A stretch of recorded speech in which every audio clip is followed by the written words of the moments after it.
up, everybody? This is your boy, Teran Rodriguez, bringing you another edition of Set Point.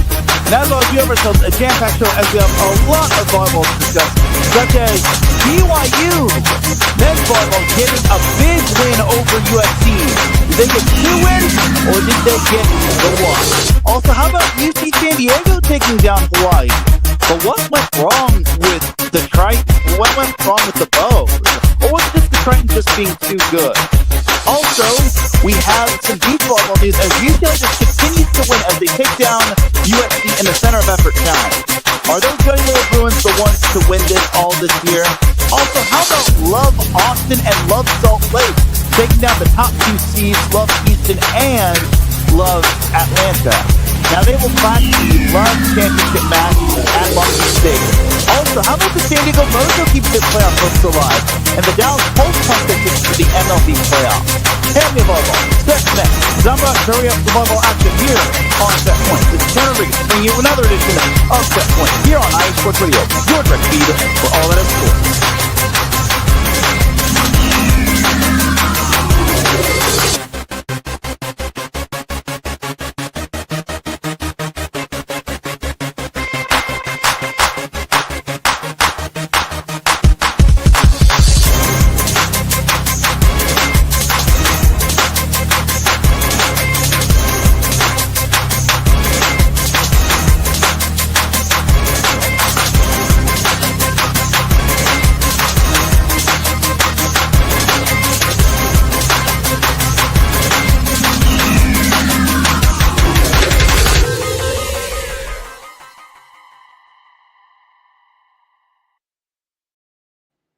And welcome all to another edition of Set Point. Thank you all for joining me on this beautiful Monday afternoon, Monday evening, Monday, wherever you're listening from. Either way, you've made your way in episode 346 of Set Point. Without any further delay, let's begin. But first and foremost, Set Point would not be where it's at without iSports Radio providing the platform to go live on YouTube and on X. Please do follow us on X at iSports Radio. Also, make sure to subscribe to iSports Radio on YouTube. We would greatly appreciate it. With your help, we could definitely make it to 500 subscribers. We're trying to reach 500 subscribers before we can start thinking big and then some. So with your help, we can definitely make it happen. So thank you for all of your support if you aren't following already. For the last 11 years, iSports Radio has been bringing you amazing content ranging from interviewing legendary athletes, coaches, and other authorized media personnel to building tailor-made shows dedicated to all major sports around the country. Thank you to everyone for all of your support and for making iSports Radio your direct feed for all that sports. A huge shout out to our sponsors, Planet Jerky, Premium Brisket Beef Jerky, and Vital Apparel. So without any further delay, let's get on into what our sponsors are all about. I will see you all later.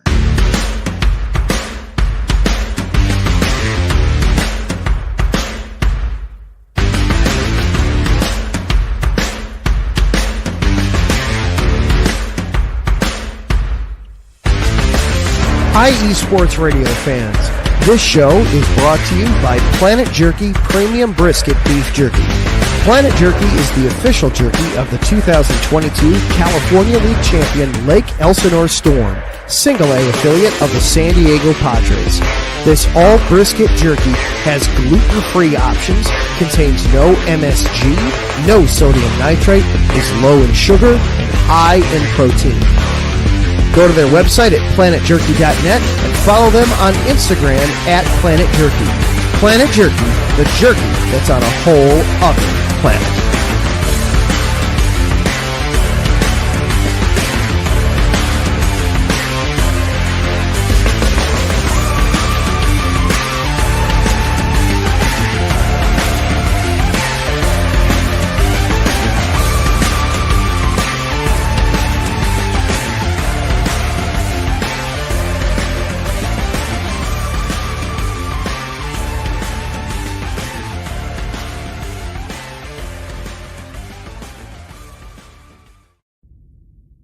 Rise and shine. It's 4 a.m. The stars are still out. The sun is beneath the horizon, but it's time to punch in and go to work. The comfort of your warm-ups turns into the grinding out of your reps as the clinking and the clinking of the plates create a symphony of euphoria. There's no other feeling like it. Earn it, burn it, and take what's yours. iSports Radio has proudly partnered with Vital Apparel, a brand that not only fits great, but also promotes and donates to mental health research. Use our code IESR to get 15% off their comfortable and inspiring gym wear and help them on their amazing journey to support mental health. Go hard, take part in your iron therapy, and be strong. Because when your mental health is as strong as you are, there's no telling how far you'll go.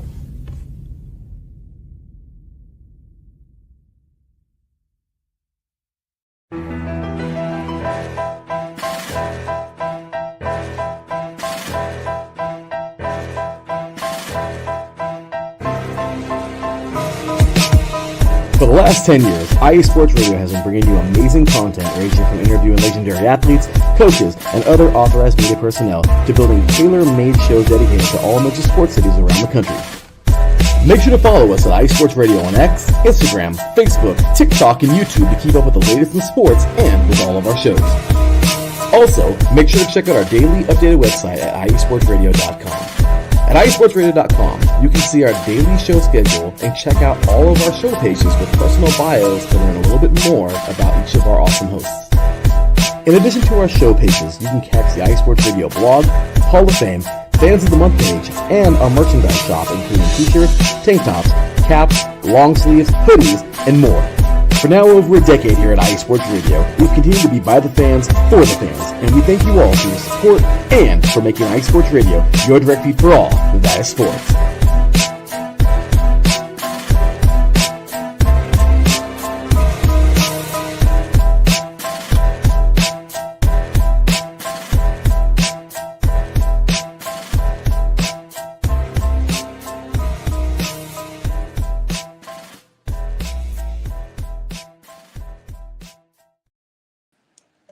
That's right, everybody. Definitely check out all of our amazing sponsors, and also check out our website as well. And also, if you aren't doing so already, make sure to follow Setpoint on social media as well. Also, make sure to follow iSports Radio as well and subscribe. Also, make sure to follow Setpoint on social media on X and TikTok at set_point.ie. I know it's been a little bit since I last updated the TikTok. Promise you I'll try to update that as much as possible. And you can also follow me personally on X as well at Teran Rodriguez 1. You can also follow me on Instagram at set_point.iesr. That's where most of my content has been going, just because I think it's a little bit more convenient, and I think it's just more of a following where everyone is going to be just looking at it. So that's why I've kind of transmigrated. I've kind of migrated into Instagram, but I'll still always be on X as well. I'm going to try to be more and more active on TikTok, so we shall see. All right, with that being said, let's get on into some volleyball action. So we have to start off with the last week before conference tournaments. The last week before conference tournaments start, which I think is awesome sauce, as we have a commenter that says, what will you be talking about today? Well, volleyball for starters. But will I be talking about today? I'll be talking about NCAA men's volleyball to start. So we had a pretty busy week last week. We had probably the most interesting week last week. We had a lot of hijinks going on. We had a lot of NCAA big time matches that went on. We had some conference implications that went on. So it actually started on Wednesday, where there was some good Conference Carolinas matchups. So we had Mount Olive taking down Barton in 4. Barton's a sneaky good team coming out of that Conference Carolinas conference, which I think that's a team that definitely cannot be slept on. But Mount Olive is also pretty darn good, with the libero being Luca Colombo. And then Belmont Abbey just continues to roll past the Conference Carolinas. They took down North Greenville in 4. Fort Valley State swept Edward Waters to clinch the outright SIAC crown in terms of the regular season. So you had that right there. Then jumping to Thursday. Thursday is where it really got a little spicy. So in terms of MPSF action, we had Concordia Irvine taking down Jessup in 4. That's a nice win for Concordia. Keeps them in the running for the MPSF tournament. UCLA took down UC Merced in straight sets. And then we had a lot of MIVA action. So let's get the ones that aren't really ultimately important out of the way. So Lindenwood swept Northern Kentucky. That's not all that surprising. And then Ohio State took down McKendree in 5. That was a nice little get-back game for the Buckeyes just because McKendree beat Ohio State the first go-around. So that was a nice little win in Lebanon for the Buckeyes. So now for the two matchups that really were the big ones in terms of the MIVA. So number 16, Lewis. Oh, man. So this has kind of been the up and down team of the season. So ever since this team lost Osan O's, this team hasn't really been the same, but they really brought it in this match against Ball State. They really spoiled Ball State's chances of winning the regular season title, at least outright, or at least a share of it. But Lewis was able to take down Ball State in 5, with the fifth set being 18-16. Cameron Hoying has just been the biggest team player for Lewis. He stepped up, and he has been stepping up. Remember, he was a setter, transitioned into opposite because Osan O's got hurt. Hoying led the way with 21 kills. He also had 8 digs. Daniel Haber had 17 kills. The Flyers as a team, they hit 360, which was very nice. Ball State, on the other hand, they got 21 kills from Patrick Rogers, which was solid. 18 kills from Ryan Lewis. They also got 19 digs from Victor Shearer, which was absolutely outstanding. And Lucas Machado also had a big night, 52 assists with 14 digs and 5 kills. Unfortunately, it was not enough, as Ball State will have to wait until they become the outright regular season conference champions and possibly get that number 1 seed. But it got worse for Ball State because they actually found out that Loyola Chicago took down Purdue Fort Wayne in 4. So number 9, Loyola Chicago took down number 20, Purdue Fort Wayne in 4. So the first meeting, Purdue Fort Wayne took down the Ramblers and I think it was actually 4 set. I think it was actually 4. Regardless, Purdue Fort Wayne took down Loyola the first meeting, but after losing that first set, the Ramblers just turned it around against the Mastodons as they were able to take down Purdue Fort Wayne in 4, as Josh Schellinger led the way with 13 kills. Bryce Robbins added 12 kills. Kind of a quiet night for some of the other starters like Daniel Fabakovic and so on. And Aiden Klein had a solid game. Ryan McElligott was also pretty darn good. But still, I think it was a solid overall win for Loyola. They hit 326. They had 7 aces. Even though they missed 20 serves, they were also solid. Purdue Fort Wayne was held to only 4 aces. They missed 20 serves of their own. Only had 19 digs, as Brody McAfee and Logan Muir led the way with 10 kills each. And then Owen Banner had 8 kills. Unfortunately, it was not enough, as the Ramblers, they knew how big this win needed, or how big this match was. They knew if they want to have any sort of chance at the number 1 seed or any sort of chance at the MIVA regular season title, they needed to win. And eventually they got some help from their friends in Illinois. So that set up a winner-take-all for the regular season crown and number 1 seed of the conference tournament match on Saturday. But before we get on into that, we also have to go over some of the other matches that happened. So there was one other match that happened and of noting, and that was UC Irvine hosting CSUN. Okay, this matchup was a rather interesting matchup. So UC Irvine going into this matchup, CSUN was still hungry for its first conference win. They wanted to win its first conference match because why the heck not? Let me just grab my box score from here. So yeah, CSUN had come into this match without a win in terms of conference play. Meanwhile, UC Irvine was coming into this match on a 2-game skid after losing twice to Hawaii. But the Anteaters were able to get the job done, winning in 4. First set was pretty much all UC Irvine. They didn't really seem like they were in much danger as they took that first set. The second set, UC Irvine was actually up 23-22, but then CSUN rounded off the last 3 points to take that second set, and that was a big set. I should also mention that CSUN also saw the return of Jalen Phillips. He was big. He wasn't like big, but he made an impact.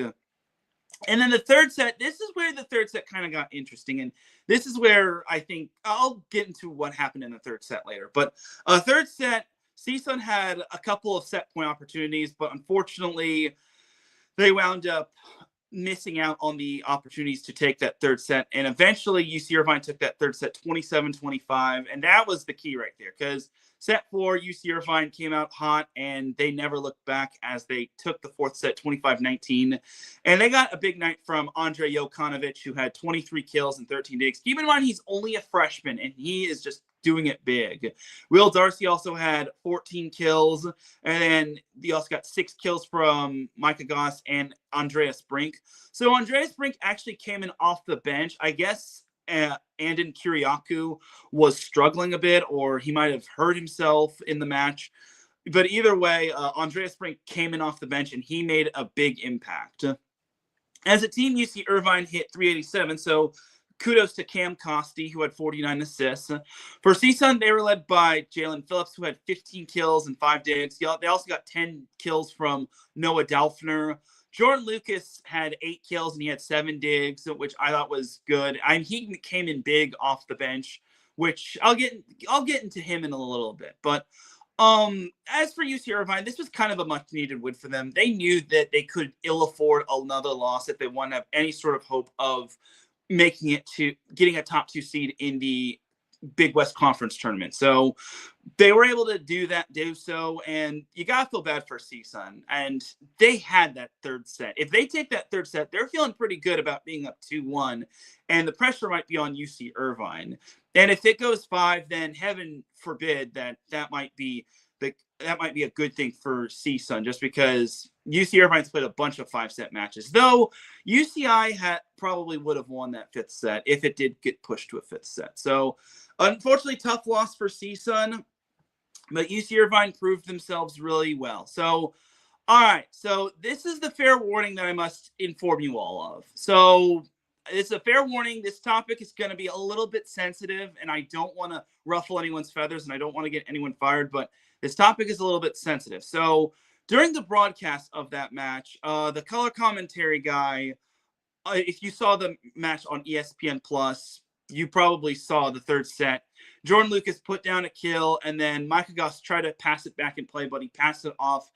He passed it out of play off the pole, and then Jordan Lucas kind of gave him a little bit of a stare down. So the color commentary guy, who you all probably know what his name is, he kind of said something. He said, I'm amazed Jordan Lucas hasn't been popped because of the antics that he's made. They're very distasteful. So I actually want to give my opinion on that, just because I haven't been able to, and I kind of have been tight-lipped about this just because I don't want to get canceled. But I will say this. Look, if you see Jordan Lucas play, you know what you saw. Jordan Lucas, how do I say this? He's kind of one of those amazing, special. Okay, how do I say this without triggering people? He's one of those fascinating players who I think is very unique, and he's made an impact in the volleyball world. And honestly, Jordan Lucas, I like his style. I like his sass and how he, stares down his opponents and whatnot. Like, if you saw the match and if you see like his pregame, you know what to expect when it comes to Jordan Lucas. But Jordan Lucas, look, I thought the comment was a little too much. I get some people say, oh, it wasn't that bad, but I don't think you really should be saying that on a broadcast. I don't think you should be saying, I'm amazed such and such person hasn't gotten popped. That's just not right. I mean, players do this all the time. They stare down at the net. They do like gestures and whatnot. And some of UC Irvine's players do this as well. So I feel the color commentary guy should not have said that sort of thing. He did issue an apology on Saturday morning, Saturday afternoon, but I just think that it was not in the right. And I'm good friends with with the color commentary guy for UC Irvine.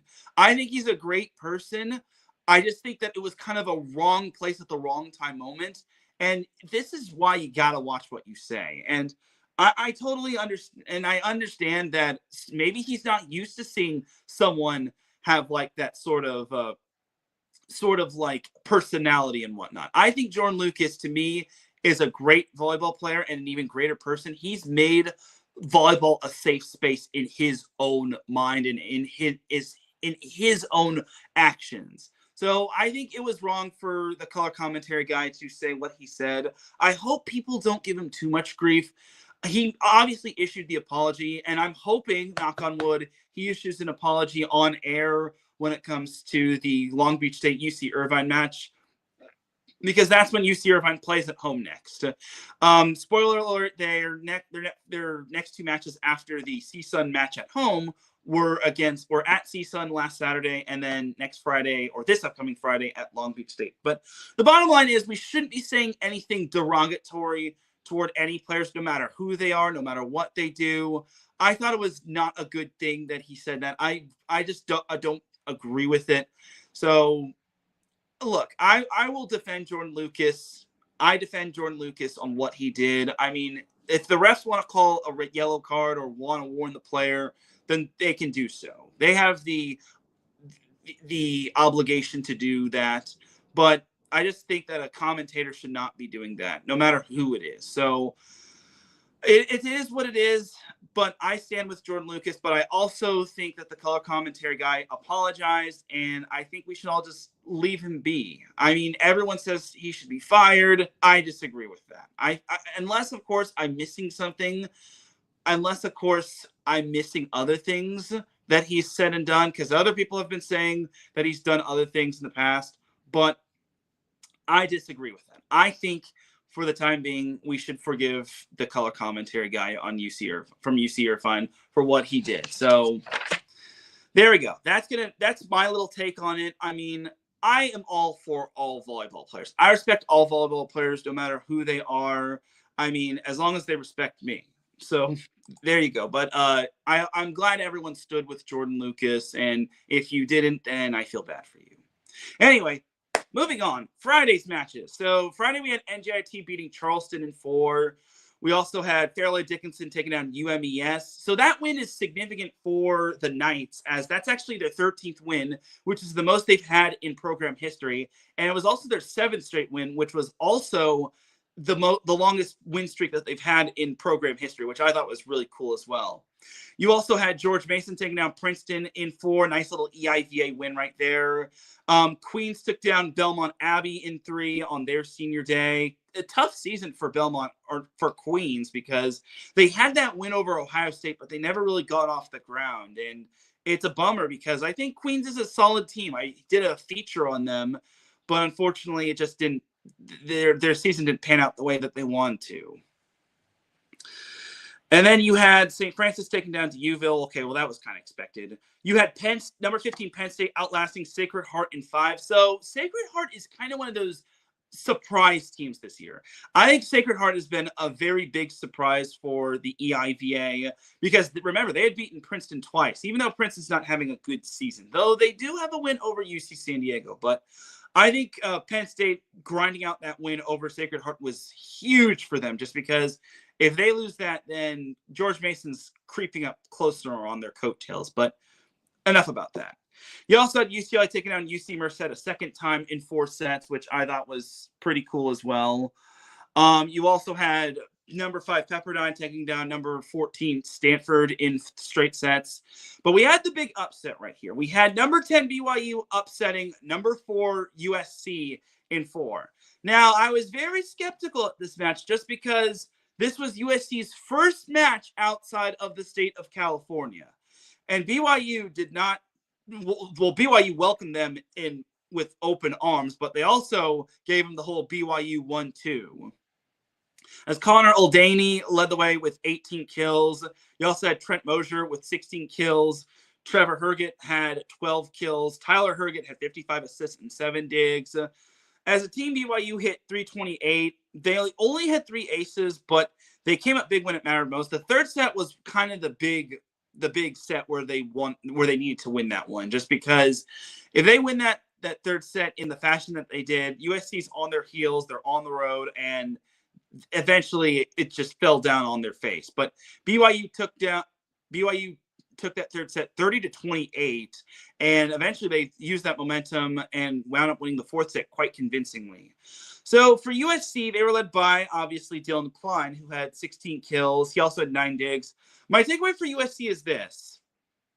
If USC wants to win the whole thing, they're going to actually need to win on the road. They've done a good job of doing so against certain teams like UC Irvine, but honestly, I think this match being their first out of California kind of hurt them because BYU is a tough place to win at, dude. So I think that kind of rung their bell. So this is kind of the definition of all their losses. They only had 3 losses going into this match. 1 to UC Irvine, 2 to UCLA. But this one I think can be labeled as a bad loss. Is it as bad as UC Irvine's loss to UC Santa Barbara?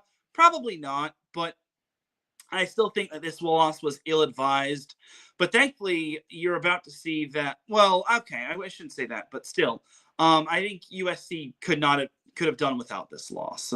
So yeah, tough loss for USC, but BYU, I've been hard on BYU all the season just because I haven't really seen much from BYU. They haven't really wowed me this year, but this was definitely their biggest win of the season, and this might have actually saved their at-large chances of making the NCAA tournament. So a massive win right there for the Cougars, and way to shut me up. Next up, we also had Jessup taking down Concordia Irvine in straight sets on the road. That's a nice win for Kyle Steele and his program. You also had number 2 Hawaii sweeping number 13 UC San Diego. You had Vanguard taking down Menlo in straight sets in the MPSF. You had Long Beach State taking down UC Santa Barbara in straight sets, which I was actually thinking of going to that match, but I actually was a little bit short. I unfortunately just had too much going on, so which you're about to see later on in the show. But yeah, a big win right there for Long Beach State, and I kind of made the right choice of not going to that match, but I digress. Then Saturday, we had UMES, or University of Maryland East Shore, sweeping Fairleigh Dickinson. So even though Fairleigh Dickinson had clinched a spot in the Northeast Conference tournament or NEC tournament, UMES decided to play spoiler and prevent FDU from getting its 14th win of the season and 8th straight win. So a massive win right there for Dr. Anitra Brockman and her team. And they have 2 more matches left. So the NEC race is heating up. Remember, you can only the top 4 teams make the conference tournament. Everyone else goes home. So St. Francis is in first place. Then you have FDU, which the 2 teams actually play this week. And then you've got UMES, which is clinging on to 3rd place. And then 4th place, I think, is LIU. I know Damon is in 5th place at 6-6, but they don't have any matches this week. So I think I think Manhattan is Manhattan's in 4th place. So Manhattan has a huge series against UMES. So we'll get into that a little bit later in the preview. But yeah, big win for UMES, and you gotta love what they're doing in their first season. Same can be said for Manhattan, though. Then you had Penn State taking out Sacred Heart in another 5-set barn burner. With that win, Penn State clinched at least a share of the EIVA regular season title, but they did not clinch the number 1 seed in the conference tournament as George Mason outlasted Princeton in 5 sets. So yikes. Talk about a rough year for the Tigers. But the Patriots were able to stay within striking distance of that number 1 seed, which, speaking of which, George Mason and Penn State actually faced one another this week. So if George Mason can win both of their matches against Penn State, they get the number 1 overall seed and a share of the regular season EIVA title. But if Penn State wins at least 1 match, then you already know Penn State is going to be the number 1 seed, and they'll win the outright regular season EIVA conference title. So a lot of results happening. They had NJIT taking down Charleston in 4. This has been a really solid season for NJIT. I'm not going to lie. McKendree took down Northern Kentucky in 4. Fort Valley State took down Edward Waters in 4. I already said Fort Valley State had locked up the SIAC title in terms of the regular season. Fort Valley State pretty much was convinced. I was convinced that Fort Valley State was going to win. And then you had Purdue-Fort Wayne sweeping Lewis. That wasn't really the de facto matchup, but it was a good win for Purdue-Fort Wayne. That's a nice win right there. Then number 12, Lindenwood reverse swept number 15, or was number 17, Ohio State, which I thought was a big win right there for the Lions.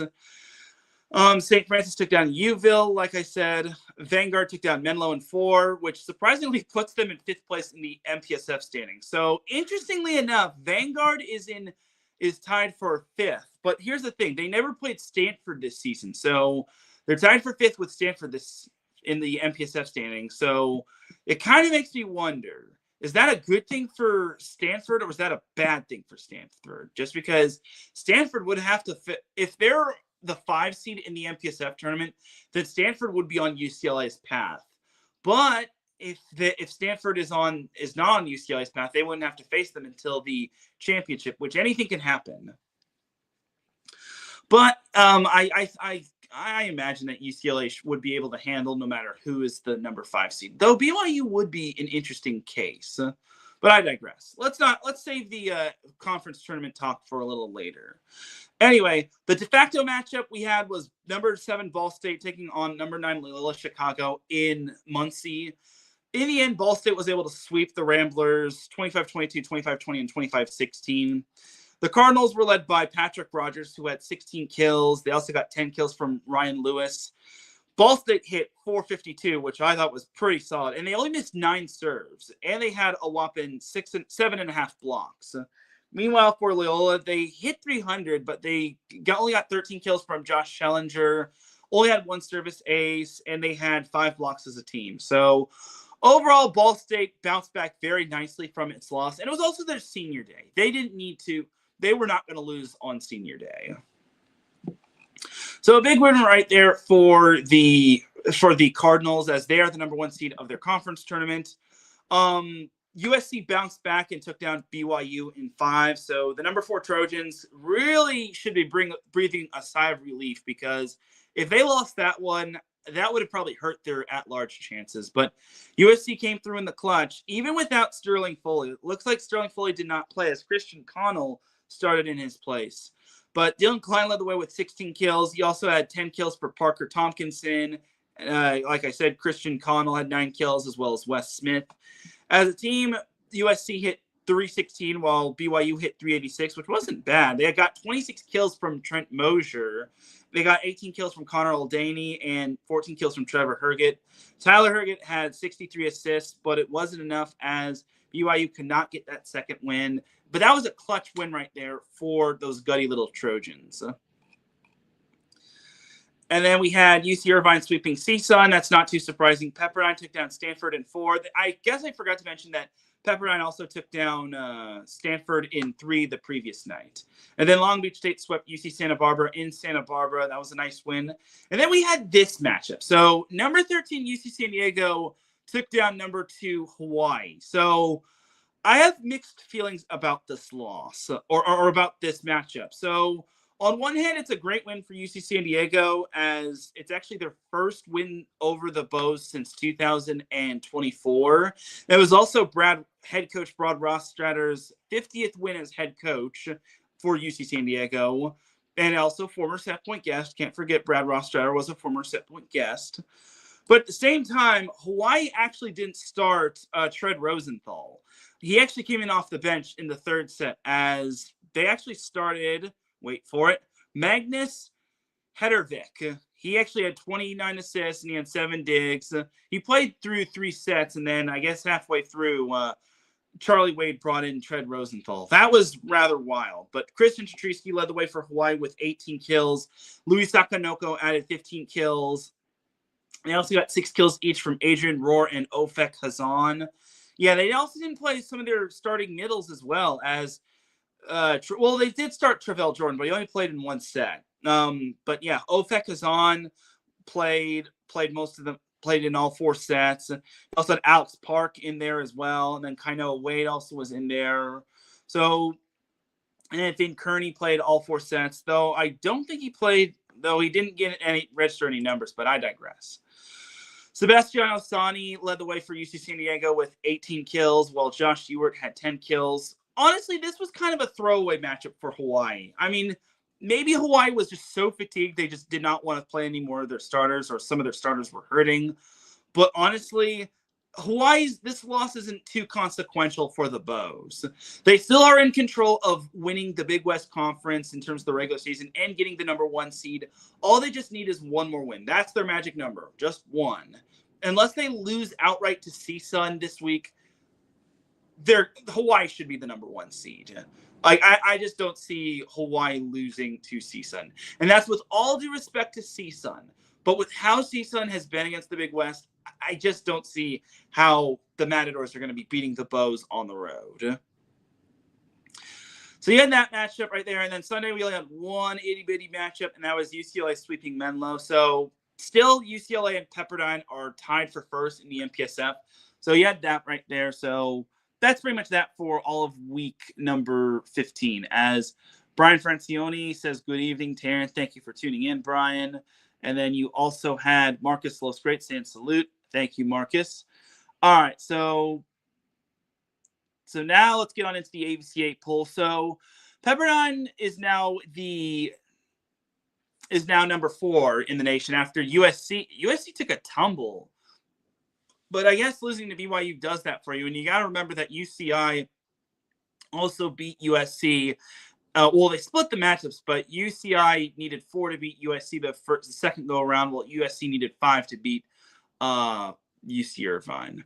But UC San Diego had the biggest jump, as well as BYU. And then a few teams jumped here and there, like Purdue, Fort Wayne. You also, like I said, Pepperdine, they jumped a little, and so on and so forth. McKendree jumped as well. So yeah, that's pretty much that for the AVCA poll. Nothing really too out of the ordinary right there. I mean, nothing really ultimately shifted. No teams dropped out. No teams entered in. So there you go. And I messed up. There's still tied for number 16. Let's just get rid of that. Boom. All right. So now let's go to the off the block media poll from last week. So it was UCLA 1, Hawaii 2, Pepperdine 3, Long Beach State 4, USC 5, UC Irvine 6, Ball State 7, Loyola 8, UC Santa Barbara 9, and BYU 10. Who I voted for in last week's off the block poll: UCLA 1, Hawaii 2, Long Beach State 3. Even though Pepperdine does have a win over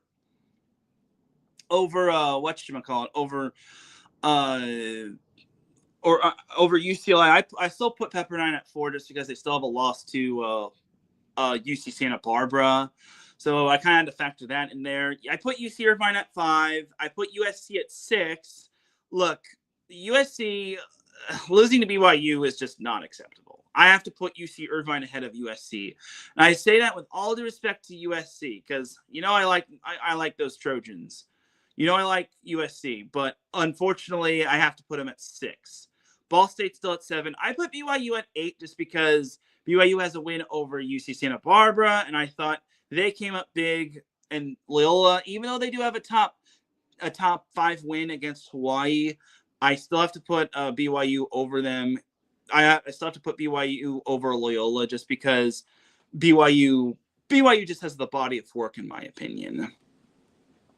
Even though they lost to Stanford, even though BYU lost to Stanford twice, while Loyola beat Stanford.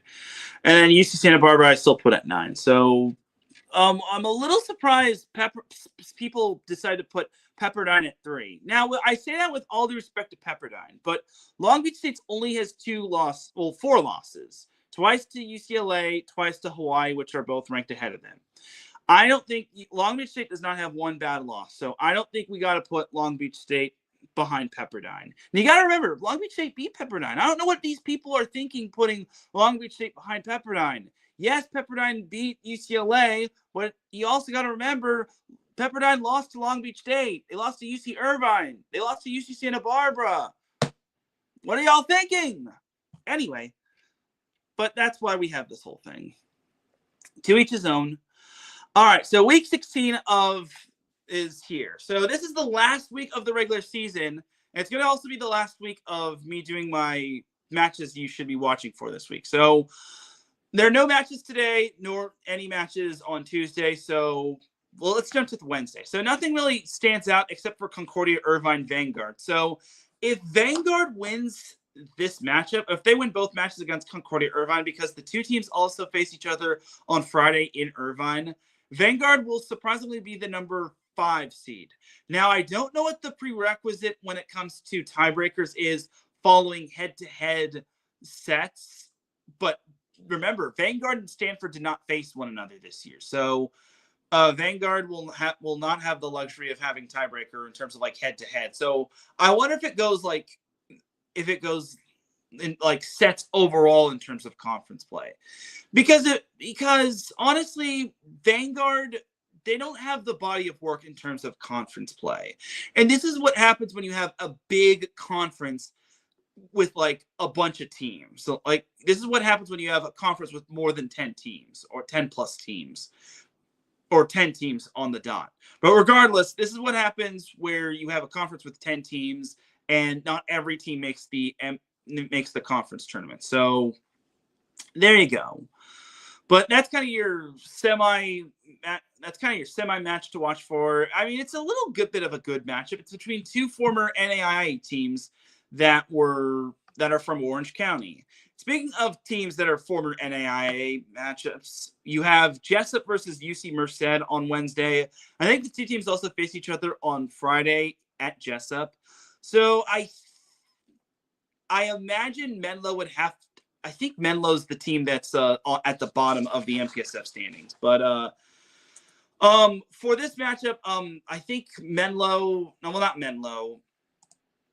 Jessup needs to win in order to basically, punch their ticket into the MPSF tournament, just because only the top 8 teams advance. I know Vanguard is pretty much a lock. I mean, they're having a heck of a season. Oh, Merced is the one that's at the bottom. So Merced needs the wins as much as possible, but Jessup hasn't locked up a spot. If Merced beats Jessup, then Merced will jump Jessup, and then they'll have the final spot of the MPSF tournament. And that's barring Menlo doesn't win at both of its matches against Stanford, but we'll get into that a little later. But Merced has to win out. Otherwise, if Jessup wins, then Jessup should most likely be the number 8 seed of the tournament. So you have that right there, and that's all the Wednesday matches. So Thursday is where it gets interesting. So Thursday, we've got 2 notable matches. So BYU at UCLA. So number 8 BYU plays at number 1 UCLA. The two teams also face each other on Saturday. So UCLA, it's so simple for UCLA. You win out, you're the number 1 seed of the conference tournament, and you get at least a share of the MPSF regular season title. Here's a concern for UCLA though.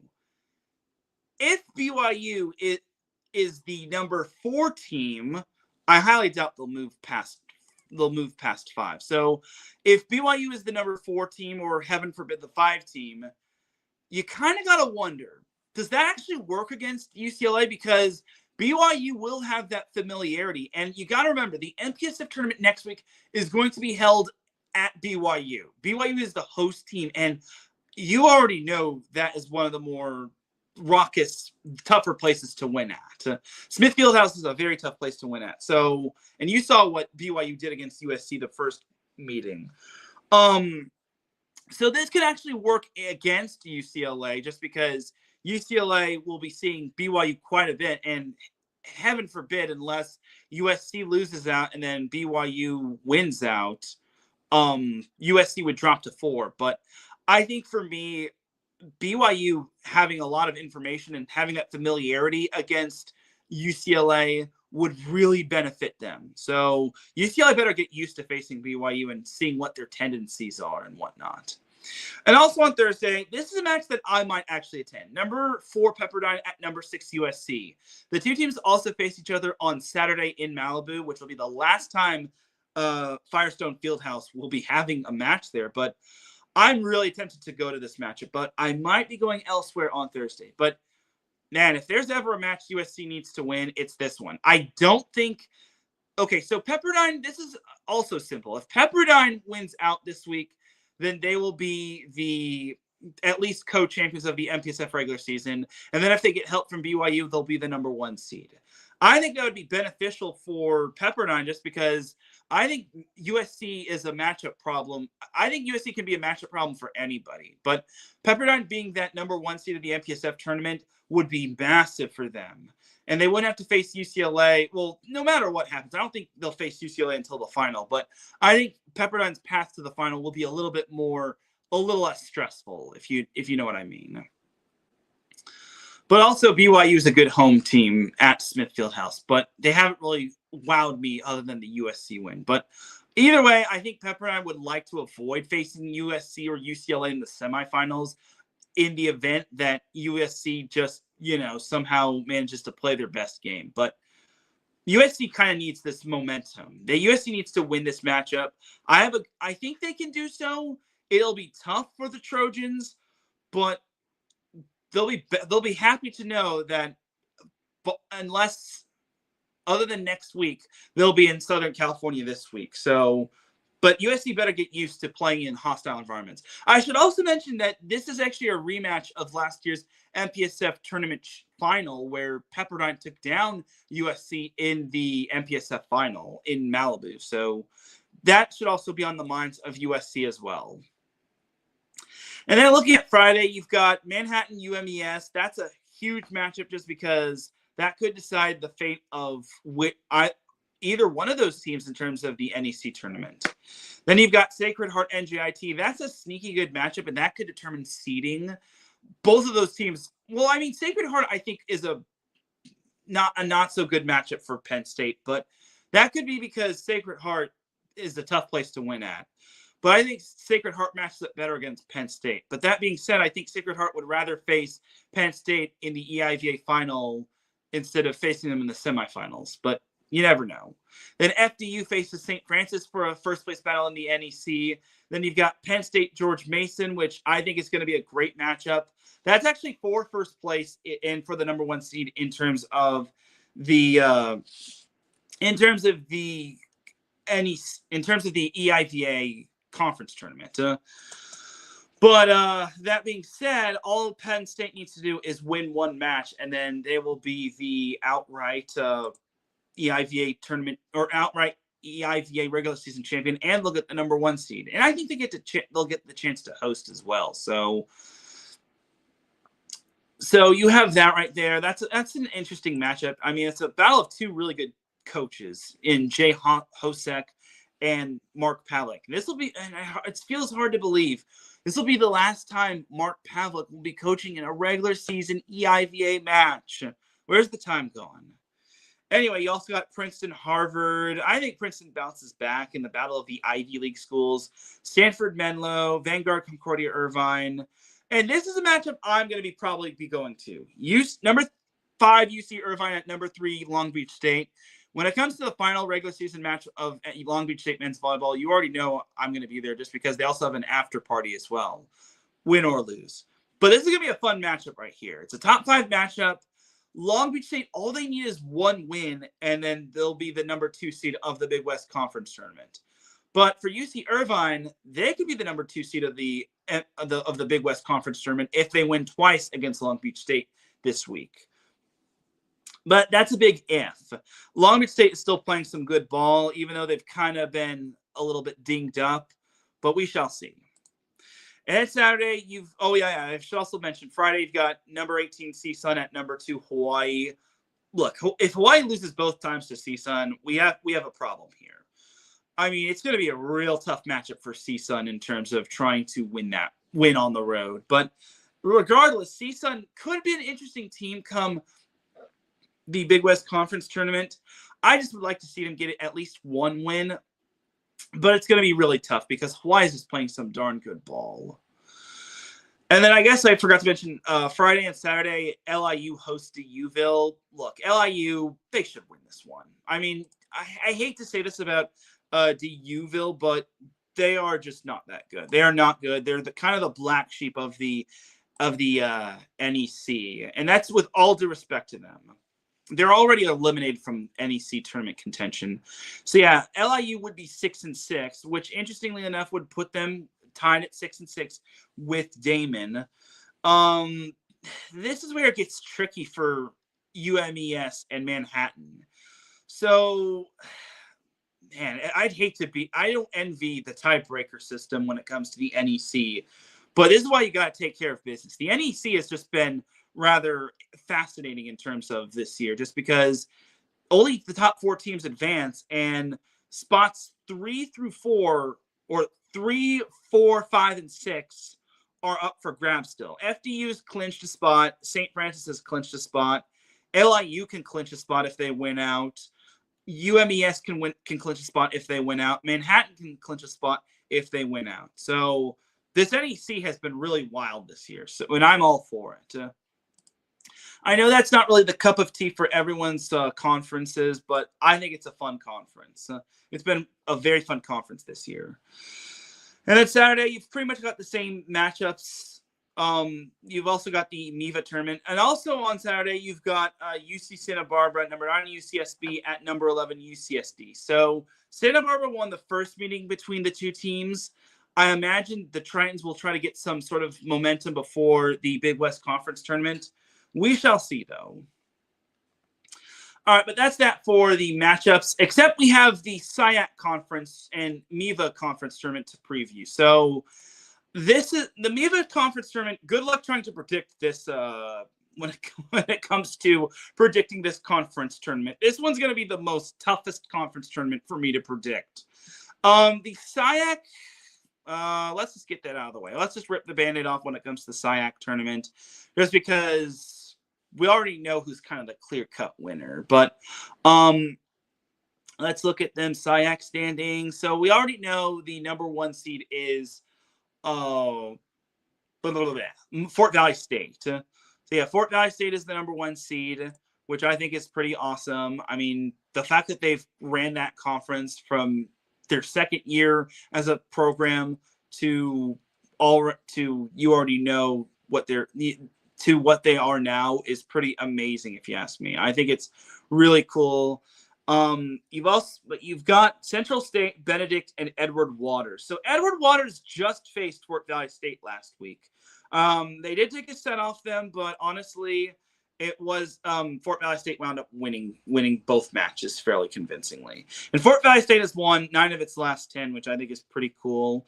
And you got to remember, Fort Valley State plays a very, very, very tough schedule when it comes to it. So I imagine the SIAC conference conference tournament is basically still the top. I think it's now the top 4 teams. Their conference tournaments vary when it comes to teams. It's not sometimes every team advances. Sometimes just one team. Sometimes a few teams advance, and so on and so forth.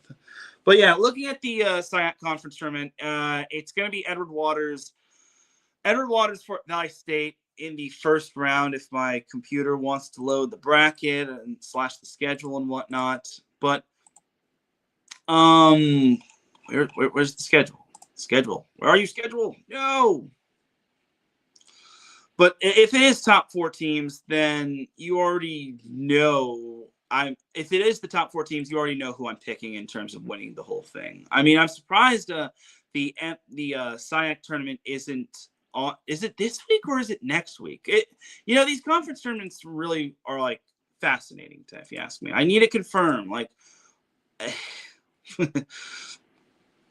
It could be next week. Now that I'm thinking about it, it could also be next week. I'm so sorry, everybody, but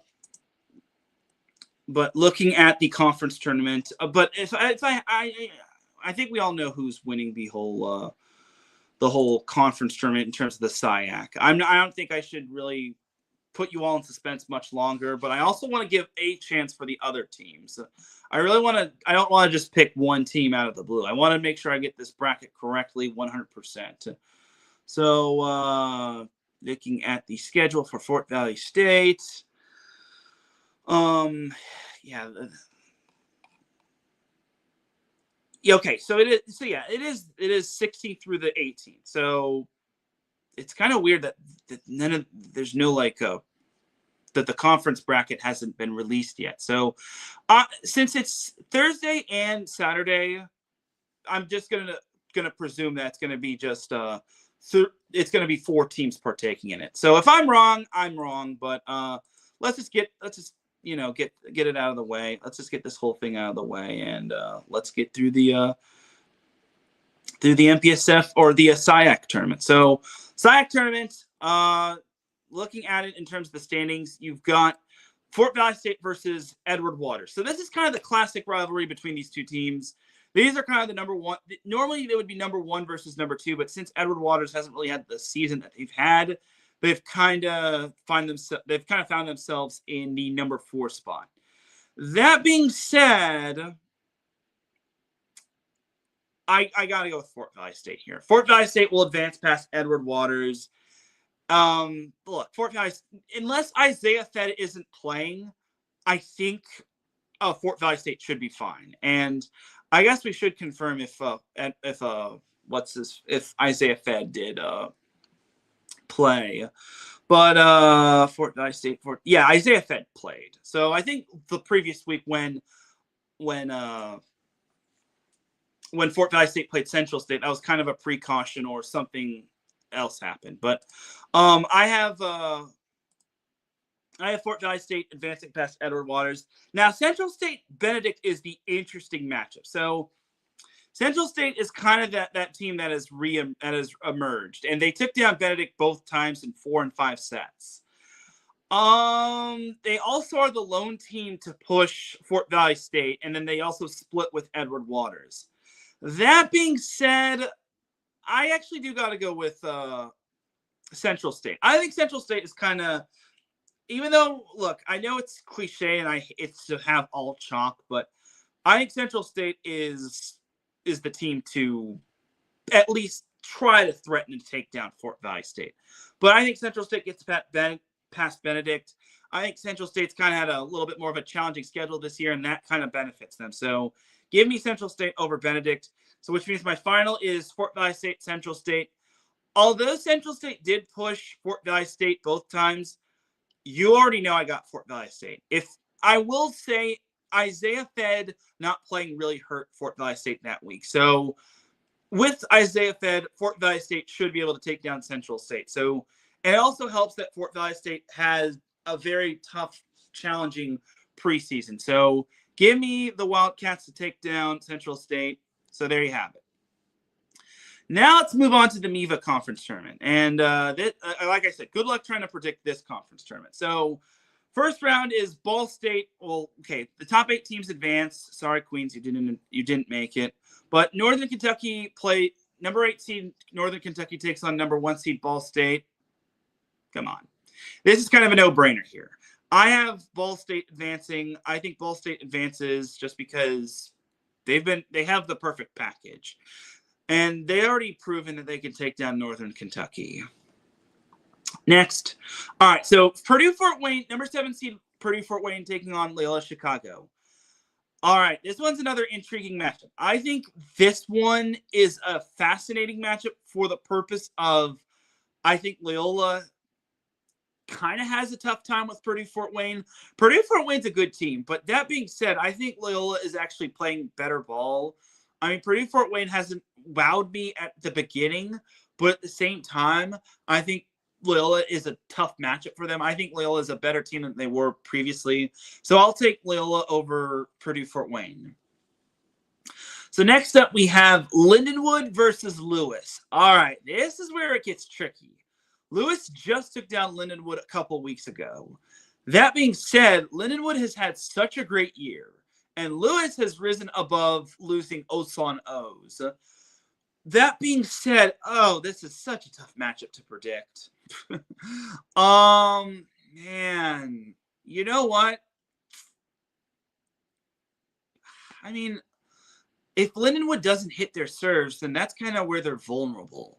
But if Lewis has a big match from Cameron Hoying, I think that's kind of where their bright spot. But Lindenwood has such a good amount of talent on their team. You know what? This is my bold prediction. Even though it's going to be in St. Charles, I'm taking Lewis to win. I don't know how, but I think Lewis finds a way. They're going to find a way past Lindenwood, and I think Lewis's experience will get them to the semifinals of the MIVA Conference Tournament. That's my bold prediction right there. And then you also have, and then to close things off in terms of the MIVA and NCAA men's volleyball, you've got number 4 seed McKendree and number 5 seed Ohio State. And it's kind of big that McKendree is the 4 seed just because they will be hosting in Lebanon. So I think, if I recall correctly, McKendree beat Ohio State in 4 sets the first go around, and then Ohio State beat McKendree in 5 last week, which basically via head-to-head, McKendree has that tiebreaker off of off of number of sets won. That being said, this is another tricky matchup. McKendree has also had a tough schedule. Same can be said for Ohio State. Oh, man. Lebanon is, McKendree is such a tough place to win at, but Ohio State does have as long as they're healthy, Ohio State should win this. McKendree is so scrappy with a lot of good players like Nate Flater, Yadiel Diaz, Bryce Wetjen, Roland Lively, Sam Hosek, or Hoskin. I'm sorry, not Hosek. Hoskin. But that being said, God, I hate to do this. Nikki Sandlin, you're going to have to forgive me. I'm picking Ohio State to win. I think Ohio State has a little bit more firepower than McKendree. McKendree has a lot of good talent, yes, but you got to remember, Ohio State has Shane Wetzel. They also have Stanislaw Chichinski. They've got Drew Hudson, who I think is a very underrated libero. Also, he's also the son of Western Kentucky's head coach, but I digress. They also got Daniel Henwood Rodriguez. Man, I hate to have to pick against McKendree, but I think Ohio State gets the job done. I think Ohio State has a lot of firepower, and they can go as far as Shane Wetzel takes them. They go as far as Shane Wetzel can take him. If Shane Wetzel has a big night, you already know Ohio State's winning this one. But if Shane Wetzel is off or McKendree just has the match of their lives like they did against Penn State, you already know McKendree is going to win this one easy peasy in Lebanon. But that's who I have. I have Ball State, Loyola, Lewis, and Ohio State advancing. I'm rolling the dice here with Ohio State and Lewis. Don't you dare disappoint me, Lewis and Ohio State. One, I want to see Lewis Loyola round 3. And two, I got to show love to the former set point guest, Kevin Birch. But I digress. But best of luck to every team partaking in a conference tournament this week. That'll do it for the NCAA men's volleyball portion. I know that went an hour, but I digress. We'll take ourselves a commercial break. When we come back, we've got some NCAA beach volleyball to discuss.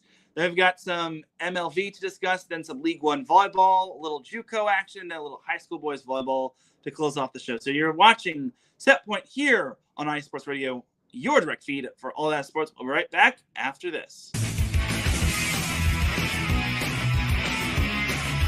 Hello, everyone. My name is Daryl Kinsey Jr., and I'm welcoming you to take another lap with the fastest show on IE Sports Radio. Yes, this is the Extra Mile with me and my co-hosts Christopher Lehman and Michael Ward. We talk everything racing from NASCAR to IndyCar to Formula One to limited hydroplanes, endurance racing, the NHRA, and more. So come join us for an hour of great racing talk and a lot of fun as well on the Extra Mile, Thursdays at 8 p.m. only on IE Sports Radio, your direct feed for all that is sports.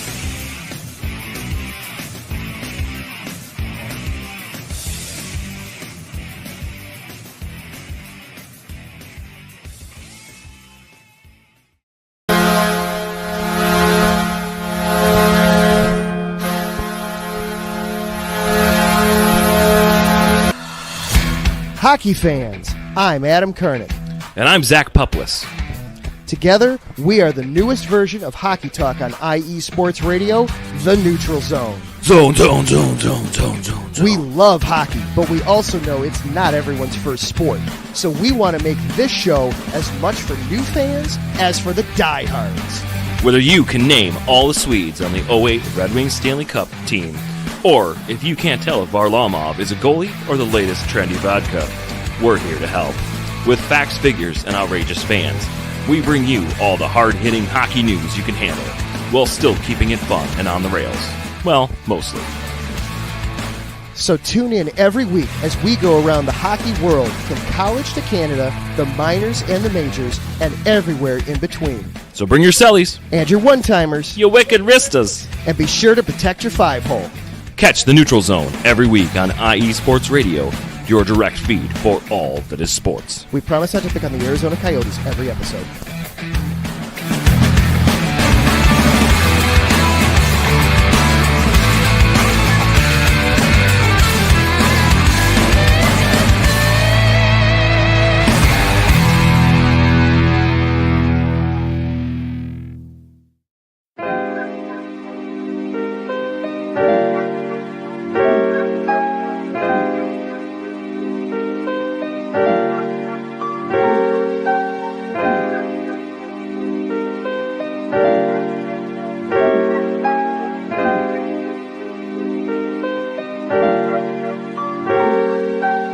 Hello, ladies and gentlemen. My name is Davidson.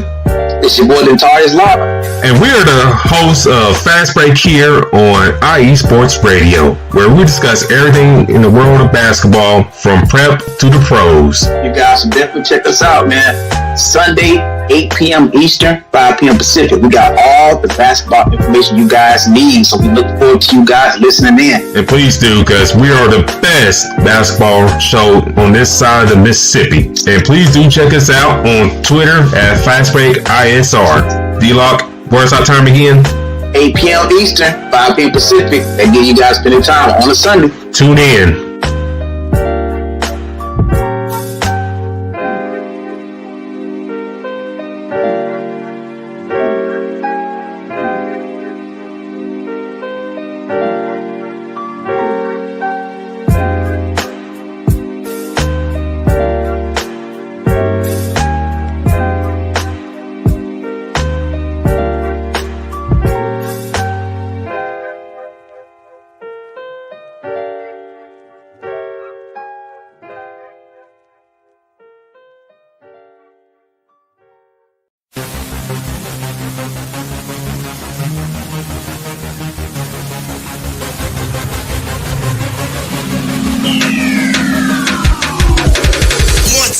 Everybody, this is Teran Rodriguez.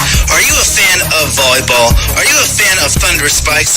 Then I have the show for you, Set Point, where I cover NCAA men's and women's volleyball, high school boys and girls volleyball, beach volleyball, and even professional volleyball. Catch the action every week here on IE Sports Radio, your direct feed for all that is sports.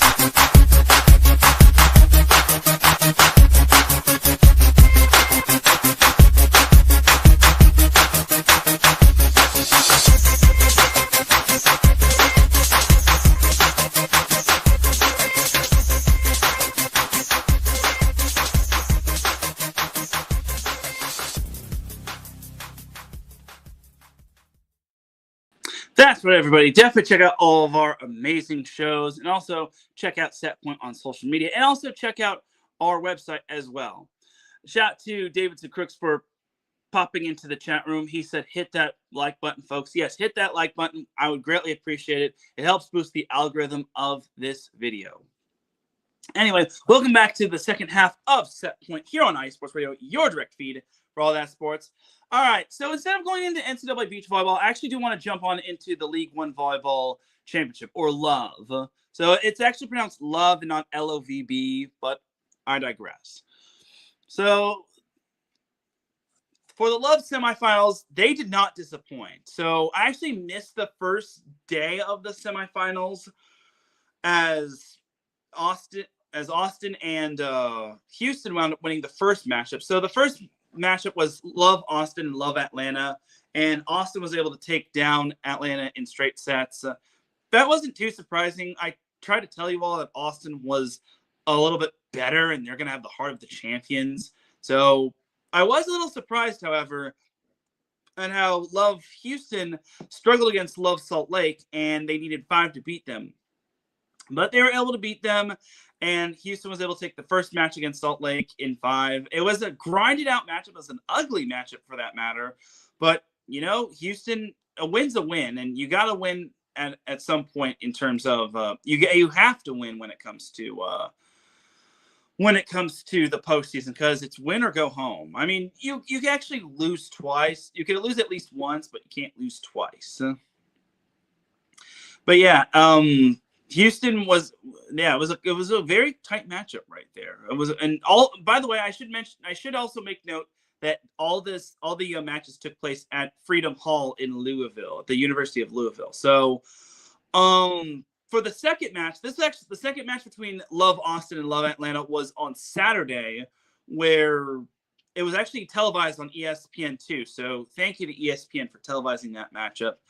But LOV Austin took on LOV Atlanta. So in the first match, or in the match entirely, in the second match between these two teams, here was the scenario. If LOV Austin wound up winning the match, then there would be a golden set being played. If LOV Austin wound up winning the match, then LOV Austin would advance entirely. Love Atlanta did take the match in 5, and oh my God, that 4th set was dramatic. Like, it could have gone either way. Love Austin was able to take that 4th set 31-29.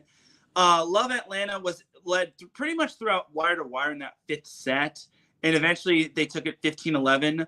But in the golden set, so the golden set is basically 1 set to 15. It's kind of like in the AVP league, where it's 1 set to 15. You still gotta win by 2, and whoever wins advances, and whoever loses is going home. But Austin was able to win the golden set. I think they pretty much led wire to wire. They built a 5 or 6 point lead, and Atlanta never really had a chance to come back, as Love Austin took the golden set 15-8. And like I said, I am very happy about myself because I said Austin was going to make it to the championship match, and they did. And Austin managed to get a lot of clutch performances from players such as Logan Eggleston, Maddie Skinner, Asia O'Neal, Molly McCage, so on and so forth. And Carly Lloyd, not the soccer player, but Carly Lloyd was able kind of turn back the clocks in terms of her setting career. So that was also pretty big as well. So Love Austin is back in the League One Volleyball Championship, where they'll face the winner of Love Austin and Love Houston. So yesterday's matchup between Love Salt Lake and Love Houston was an interesting matchup. So Love Salt Lake swept Houston. I don't know what happened with Houston. Houston's the number 1 seed, and they just put up a stinker in those 3 sets against Salt Lake. So long story short, Love Salt Lake was able to sweep Love Houston. So eventually, Love Salt Lake and Love Houston needed a golden set for that matchup. By the way, this was televised on the USA Network, which I wish it could have been televised on ESPN2 or at least ESPN Plus, but I digress. But in the end, Love Salt Lake was able to take down Love Houston in the barn burner of all barn burner golden sets. I don't think I've seen a golden set that crazy since the AVP League in its first year. Regardless, Love Salt Lake took that golden set 19-17. It was an outstanding win right there. That was a massive win for Salt Lake. And I apologize to Love Salt Lake. I was not familiar with your game. I picked Love Houston to advance, but I should have known that I forgot last year the top 2 seeds never advance. And that was the top 2 seeds didn't advance, and the bottom 2 seeds, or the lowest remaining seeds possible, wound up advancing. So if you remember last year, the 5 seed and the 6 seed, which were the lowest seeds of the League One Volleyball playoffs, both advanced, and they both advanced off of decisive sets. Love Austin needed a reverse sweep to take down, or they needed 5 to take down Love Atlanta, and then Love Nebraska needed a reverse sweep to take down Love Houston, which I thought was pretty impressive if you ask me. But yeah, it was a very good win right there for Salt Lake. Remember, they needed the last day. Okay, I guess Austin did too, but Austin and Salt Lake both needed the final day of the regular season, and it was looking kind of gloomy when it came to them making the postseason, because Nebraska could have easily been in full control, especially for Austin. Austin needed to clutch up and win. And then Salt Lake also needed to clutch up and take down Madison. But either way, Salt Lake being the lowest possible overall seed, the 4 seed, they managed to take down the 1 seed. It just goes to show, if you have a bad day of volleyball, it's going to nip you in the butt and end your season. Salt Lake was able to win the golden set, and that was the set that mattered most. I think Houston kind of took the whole, we lost the match, but now I got to win the golden set. I think they should have taken the whole match seriously. I think they should have taken the second match seriously. I don't think they fully did. I think they kind of maybe were gassed from that first match, but it is what it is. So now for the League One Volleyball Championship between Love Salt Lake, the 4 seed, and Love Austin, the 3 seed. So this will take place on the campus of Long Beach State at LBS Financial Credit Union Pyramid. I'll forever refer to it as the Walter Pyramid. I don't care what anyone says. So I am hoping that I get a credential when it comes to this match. I reapplied for a credential. I didn't know if they had gotten my other credential. I mean, I'm hoping it's not me trying to spam them. I'm hoping that it's nothing too big. But yeah. That's what I'm hoping for. I'm hoping to be at this matchup right here, just because I would really hate to miss this just because it's in my own backyard. But if I have to miss it, then because League One Volleyball doesn't like me, then so be it. But love Salt Lake and love Austin. This one's going to be a fun one. This is going to be super fun. In case you're not going to be there in attendance, it's going to be streamed on the USA Network. Look, this can go either way. I think we're gonna need a golden set to win this matchup, or to win the championship to get clinched. But I have Love Austin winning it. Whether they win it in 2 or they win in the golden set, I have Love Austin winning the championship and repeating. I'm sorry to Nebraska fans that have to hear this, but I think Austin's the better team. Though Salt Lake, I said that about Houston against Salt Lake, but I think Austin has that experience. I don't think Salt Lake has the experience that Austin does in terms of League One Volleyball Championship. I mean, obviously it's only in year 2, but still, I think LOVB Austin or Love Austin will get the job done over Love Salt Lake.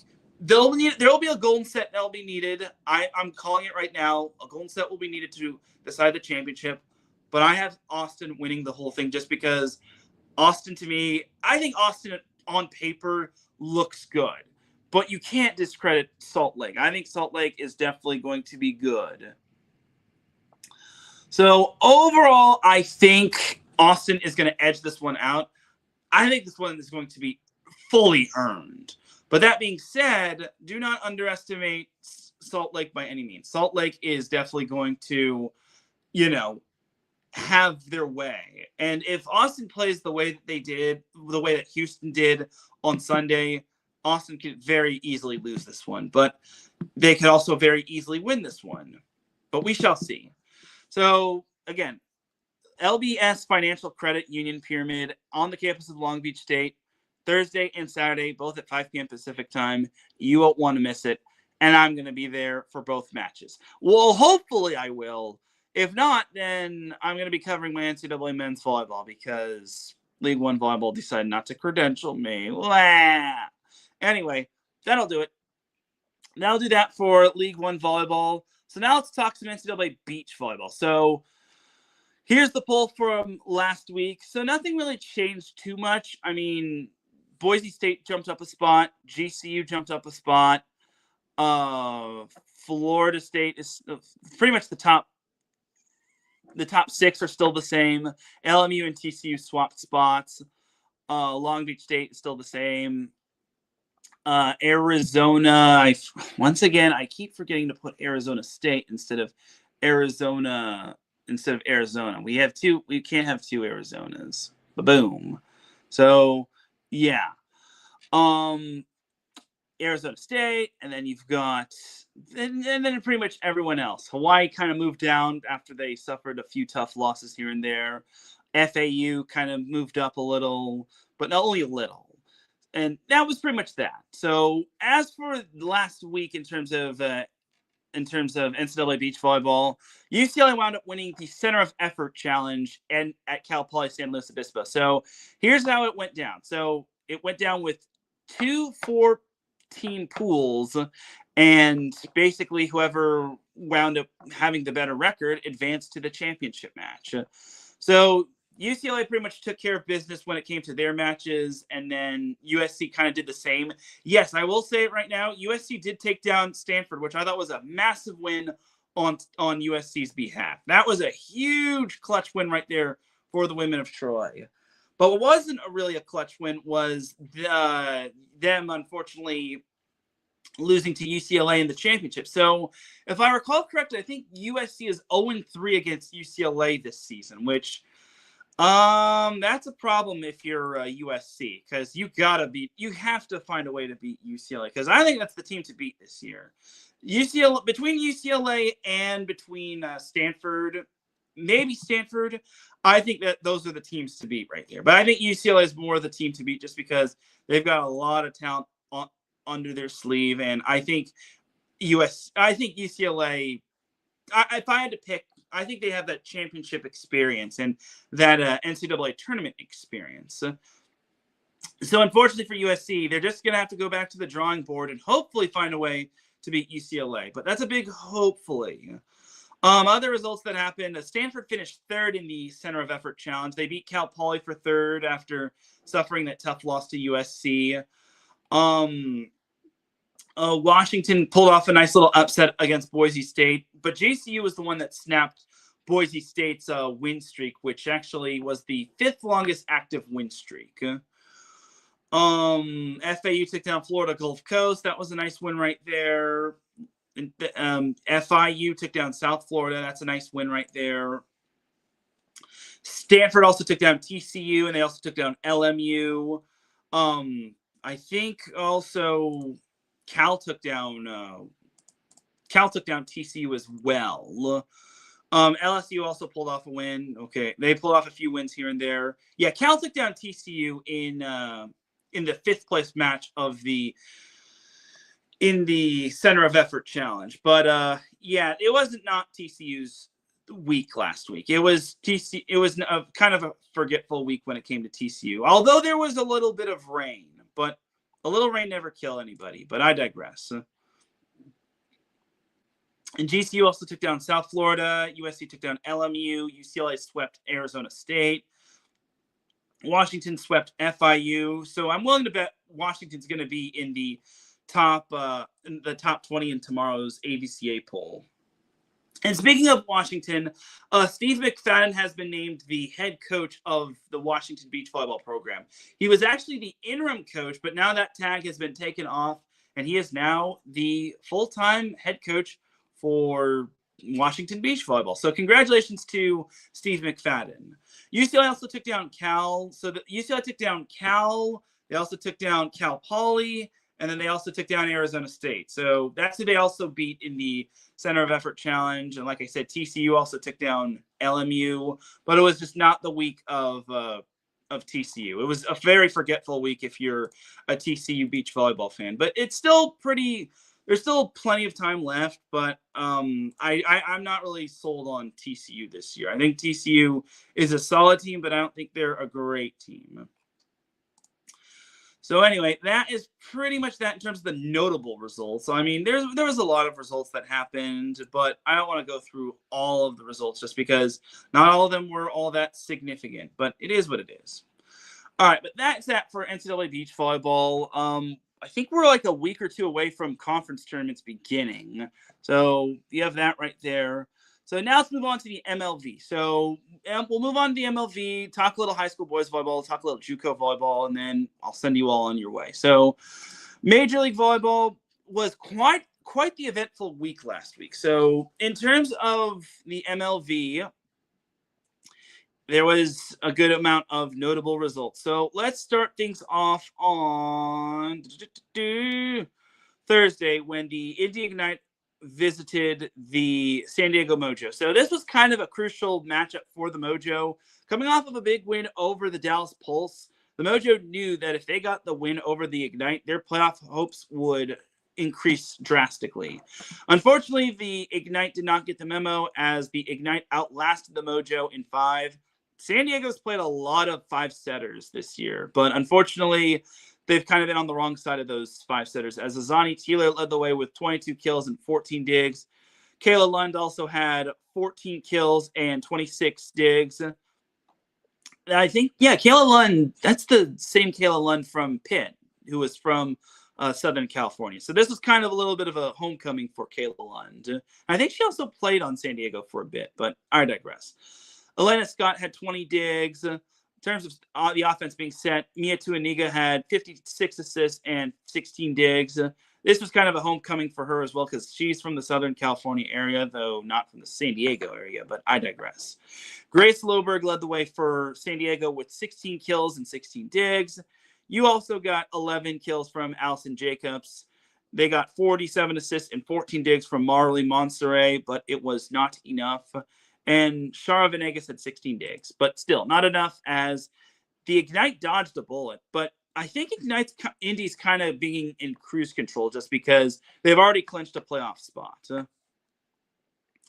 Speaking of teams that need playoff spot, Friday was kind of where it got interesting. So Atlanta Vibe played at the Columbus Fury, and I was a little interested in this matchup because Atlanta needed the win in order to keep what little playoff hope they had alive. And in the end, the Atlanta Vibe was able to take down the Columbus Fury on the road in 5, where the 5th set was decided 16-14. So a big win for the Vibe as that keeps their playoff hopes alive.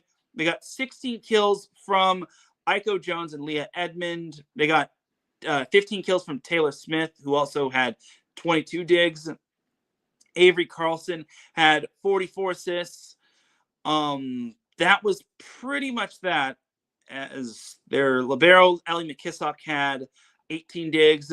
For Columbus, they were led by Raina Terry, who had a whopping 30 kills, and she also had 20 digs. So despite getting a 30-kill performance from Raina Terry, the Columbus Fury still find a way to lose.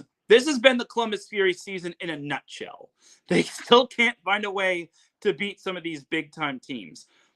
But yeah, I hate to say this, but Columbus has to be close to eliminated from playoff contention. But I digress. But let's move on to the other matchup on Friday. So it was the Omaha Supernovas hosting the Grand Rapids Rise. So this had a lot of, I wouldn't say this did have some postseason implications, but it also had a little bit of, but for Omaha, they had a little bit of an eventful week. So they actually fired their head coach, Luca Slabe. So I think it's Thomas Robson. He is now the interim coach for the Supernovas. So a lot of people have been wondering why Luca Slabe has been doing X, Y, and Z moves and playing X, Y, and Z player instead of A, B, C player.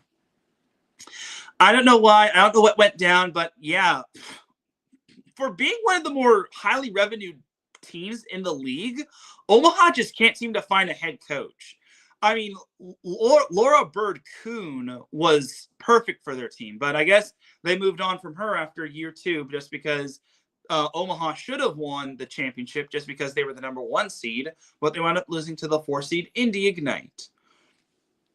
But as for Thomas Robson's debut as head coach or interim coach, it was kind of spoiled as Grand Rapids decided to beat the Supernovas in 4 as they got 10 plus kills from 4 different players, with Carly Snyder leading the way with 14 kills and having 22 digs.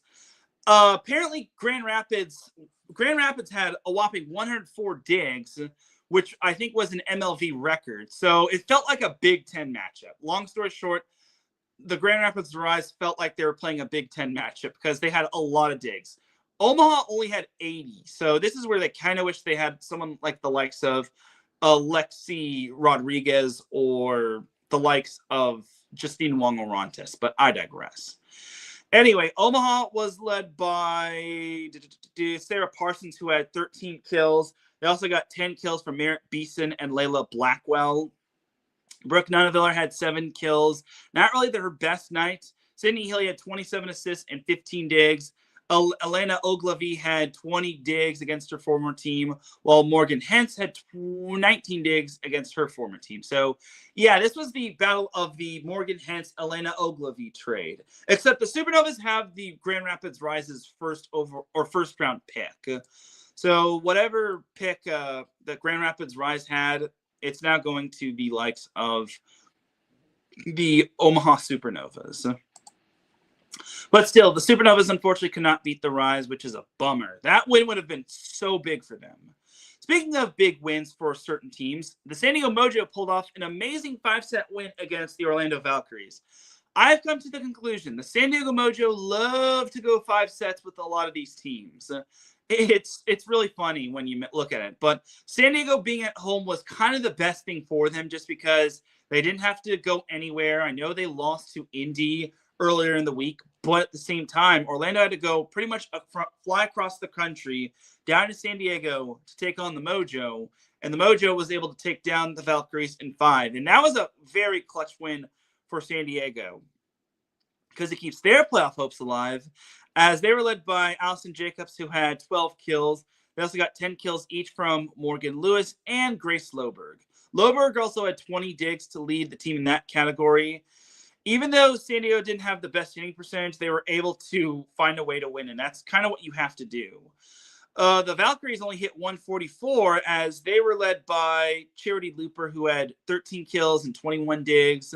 Chompu also kind of had a little homecoming because she was a former member of the Mojo. She had 45 assists. Brittany Abercrombie had 11 kills and 21 digs. As a team, Orlando had 100 digs, but I guess also San Diego had 103 digs. So I think a lot of these teams just took after the Grand Rapids Rise, but I digress. But yeah, it's a massive win for San Diego just because it puts them in a good position in terms of making the playoffs, but they still have plenty of matches left. They've played two fewer matches than the Supernovas. Speaking of the Supernovas, they were part of a triple header yesterday. But let's get the first of the 3 matches out of the way. So the Indy Ignite swept the Atlanta Vibe. So long story short, even though 2 of the 3 sets were close, the Indy Ignite still found a way, and that's kind of what you have to do at this point in the season. There's less than a month away, and teams are still jockeying for position. So the Ignite were led by Azani Taylor, who had 19 kills, and then they got 13 kills from Lecator member Manet, who also had 12 digs. We also got to see a little bit of an Emma Halter sighting, which was pretty cool if you ask me. Elena Scott had 14 digs. Atlanta, on the other hand, they were led by Taylor Smith, who had 12 kills and 14 digs. They also got 11 kills from Anna Dixon, but it wasn't enough, as Indy hit 288, which was pretty good right there. That was an impressive showing right there. But then we had the Battle of the Bottom. So, contrary to popular belief, Grand Rapids actually, they actually beat the Columbus Fury. And I know this was the Battle of the Bottom. It was kind of the toilet bowl. But contrary to popular belief, the Grand Rapids Rise actually are still in the playoff hunt. Now, they are still the second worst team in the league, but they're not quite out of a playoff spot just yet. Their wins over Omaha and Columbus actually still have them well alive. They're only 2 games back. I think it's 2 games back, 2.5 games back of the Orlando Valkyries in terms of the final playoff spot. They still have a ways to go, but they're making progress. As Elizabeth Ine led the way with 21 kills. They got 14 kills from Carly Snyder. They also got 16 kills from Paige Briggs-Romine. As the Columbus Fury were led by Raina Terry, who had 18 kills and 11 digs. Megan Courtney Lesh had 16 kills and 19 digs. And then Reagan Pittman Nelson had 12 kills. And another interesting and sad fact, Columbus hit 232 in the match, while Grand Rapids hit 291. But Columbus still found a way to lose. So, yeah, Columbus, this has just been that type of season for Columbus. Even when they're losing 5-set matches, even when their players are putting up video game numbers, they still find a way to lose. God, it's got to be tough to be a Columbus Fury fan. I feel bad for the Columbus Fury, and I hate having to dunk on them every freaking week, but it's the truth. They are the worst team in the league.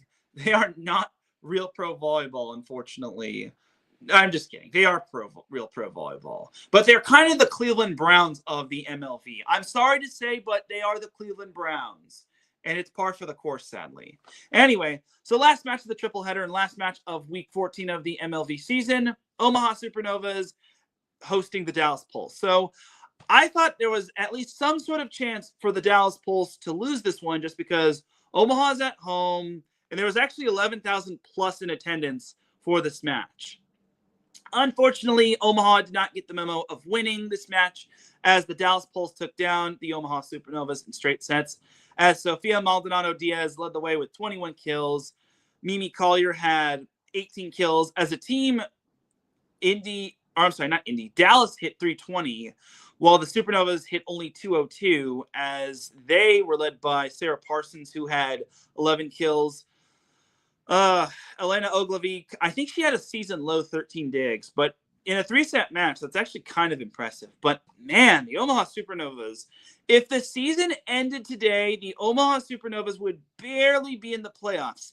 They are still one match ahead of Orlando.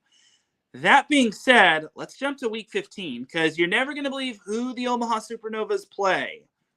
Thursday, they play the Orlando Valkyries. I thought that was the last time.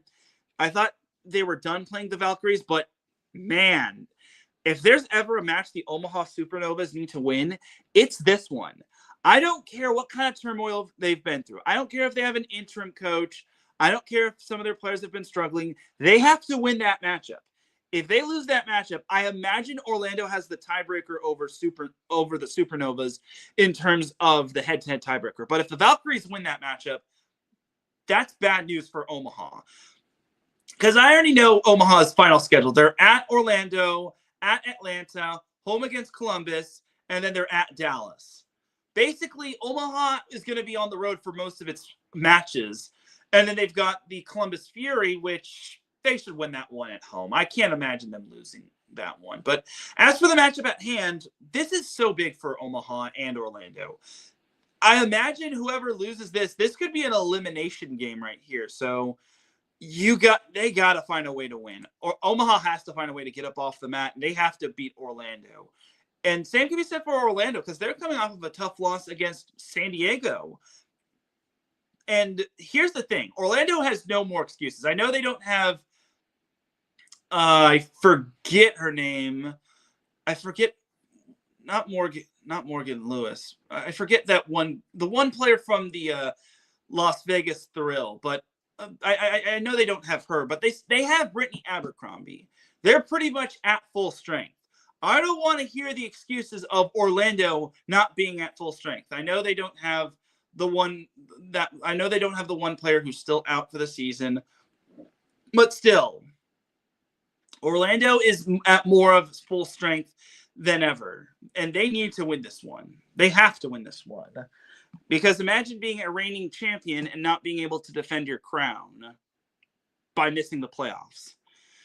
Anyway, so Friday is also another big matchup. You've got San Diego at Atlanta. So we all know San Diego can do really well at home in San Diego at Viejas Arena. But can they win on the road at Gas South Arena? That's my big concern for San Diego. They got to go all the way down to the Peach State to take on Atlanta. And this is my area of concern for San Diego. They find a way to whiff on the road.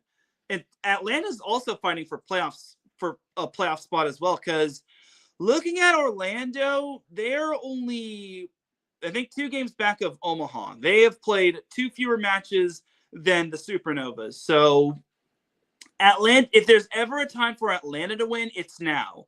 But if there's also a time for San Diego to win, it's now. Because they can't afford to slip up. They can't afford to have another losing streak. I actually do want to see San Diego's remaining matches. So they've got Atlanta Friday. They've got Orlando on Sunday at Orlando. San Diego also has the Pulse on the 24th. That's another big time matchup. And then they've got the Fury on the 26th. They got the Fury on the 26th, and they got the Rise on the 30th. And then that's it. So they got 5 more matches remaining. And they don't have to face the Supernovas anymore, but at the same time, they still got some tough customers. They also don't have to face the Indy Ignite anymore. So the Mojo could very well play themselves into a playoff spot, or they could play themselves out of a playoff spot. But Atlanta needs the win so much more. I imagine if Atlanta loses and then they lose on Sunday. Yeah, if they lose on Sunday, they got to be close to eliminated from playoff contention. So Atlanta's got to win this week against both San Diego and Omaha. Otherwise, they can kiss the playoffs goodbye. And then on Friday, you've also got Indy Ignite at the Grand Rapids Rise. Look, I know the Grand Rapids Rise had a good week last week. I know they have a playoff chance. I know rather it's a slim one. But if they play their cards right, they might actually make the playoffs. Looking at Grand Rapids' last matches, they've got Indy on Friday. They've got Columbus Sunday. Oh, God, they got to play the Fury again? That's a very favorable matchup. They've got the Vibe on Wednesday. That's also kind of winnable.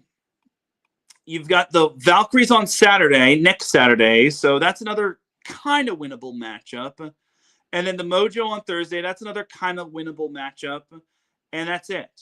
So, man, if there's ever a time for Grand Rapids to come up big this week, it's this week. I mean, it's going to be tough against the likes of the Ignite, but the good thing is that they're at home. But I also can't imagine Indy Ignite fans travel well. And then also on Friday, you've got the Columbus Fury at the Dallas Pulse. I don't need to talk about this matchup. Dallas is playing some of its best ball. And I forgot to mention, because Dallas beat the Omaha Supernovas, they clinched a playoff spot. But Dallas is thinking bigger. They have clinched a playoff spot in their first year as an MLV team. But they could get the number 1 seed. The number 1 seed is still on the table for the Pulse. Looking at their final matchups, they've got the Fury on Friday. They've got the Ignite on Sunday. Oh, that's a big one right there. That's a big matchup right there. They got the Mojo on Friday in San Diego. They've got the Supernovas on the 1st of May. And then they've got the Valkyries on the 3rd of May. So they got 5 matches left. So still plenty of time for them to move up in the standings. I don't think they'll move down just because I think San Diego has 5 matches remaining, and the only way that Dallas can somehow move down is if Dallas loses out and then San Diego wins out. But I doubt that happens. With all due respect to the Mojo, but I digress. So you had that matchup right there, Columbus at Dallas, but I don't even need to go over the Fury. This is just for glory and to play spoiler. And then Sunday, you've got a quadruple header, and this is kind of big right here. So let's get the toilet bowl matchup out of the way. Grand Rapids at Columbus Fury. This is probably a gimme matchup for Grand Rapids, unless, of course, they play down to the competition of Columbus. That said, Grand Rapids needs to win just because in the event they lose to Indy, they need this win to give them at least some sort of better hope at the playoffs. And then also on Sunday, you've got the Omaha Supernovas at the Atlanta Vibe. All right, this is an interesting matchup. For one being, the Supernovas need to get back on the winning track. This is kind of winnable, if you ask me. I can't imagine the Supernovas losing on the road. They know that the playoffs are still on the table for them, but they're 2 games under 500.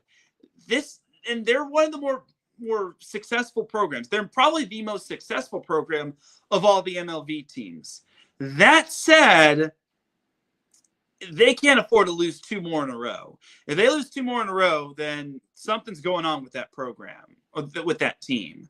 So I imagine Omaha should win this one. I mean, this week is kind of 50-50 for Omaha. They could win both matches, or they could lose both matches, or they could win one match, or they could win one match and then lose the other, or lose one match and win the other. Either way, I think between Omaha, Orlando, and Atlanta, and San Diego, and I guess Grand Rapids, those 5 are still fighting for playoff contention. But I think it's going to boil down to the Mojo, the Supernovas, and the Valkyries. I don't think Atlanta's too inconsistent, and Grand Rapids, I think, is too inconsistent. I'm sorry to say to those 2 teams, but I think it boils down to the Supernovas, the Valkyries, and the Mojo. But we shall see. Speaking of the Mojo and the Valkyries, the San Diego Mojo play at the Orlando Valkyries on Sunday as well, part of the quadruple header. All right, this is another big time matchup. So San Diego just beat Orlando, but this time San Diego's got to go across the country to Orlando. This is going to be an interesting matchup for San Diego. They got to learn to win on the road. If they can't win on the road, then they don't deserve the playoffs. Because looking at San Diego's record, they're 3-7 on the road. 3-7. That's not a good record. I want to say that along with the Columbus Fury, they, as well as the Columbus Fury, have the worst away record in the league. That's not good. You can't have the worst away record. Because looking at San Diego's home record, it's 8-4. But now San Diego has to go on the road. And this is where they get really tested. This is where they're going to get really tested this week. Can they beat the Atlanta Vibe on the road? Can they beat the Orlando Valkyries on the road? Can they beat both teams on the road? Or will they lose to both teams on the road? Only time will tell. Also, this is being played on CBS Sports Network. And then finally, we have the match of the week, and this should be on CBS Sports Network. Dallas Pulse at the Indy Ignite. Though I imagine it being on Vice TV, I think that's an app or a station for like DFW sports teams. I digress. But yeah, the Dallas Pulse Indy Ignite, oh, that's a fun one. That one could be for first place.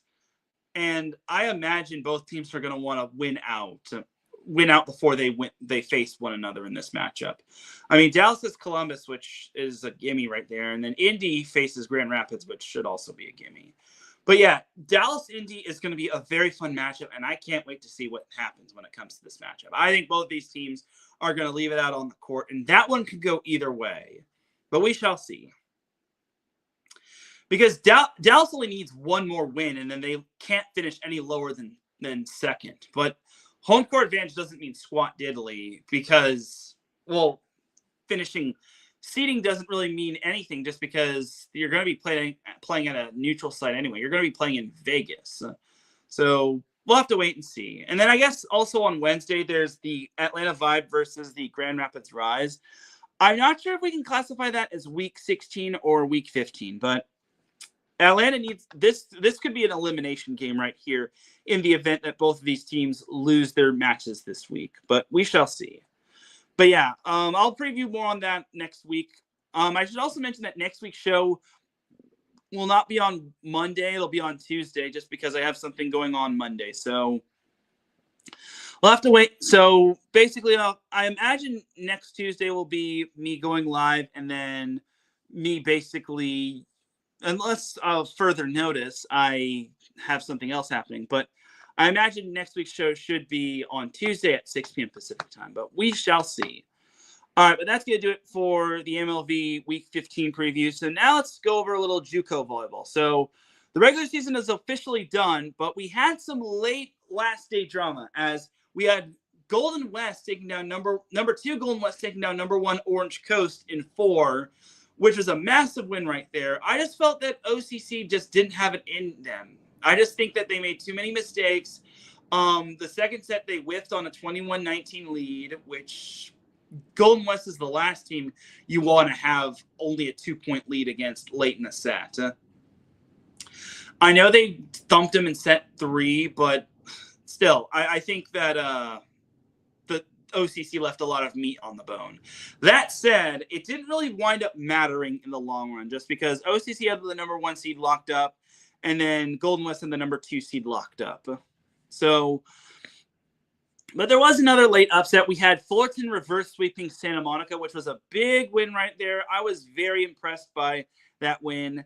But let's go over the bracket right now. So, I mean, everyone pretty much clinched a playoff spot. So, first matchup we have is number 1 seed Orange Coast taking on pretty much the number 8 seed Fullerton. So, this is an interesting matchup. I'm just going to say this right now.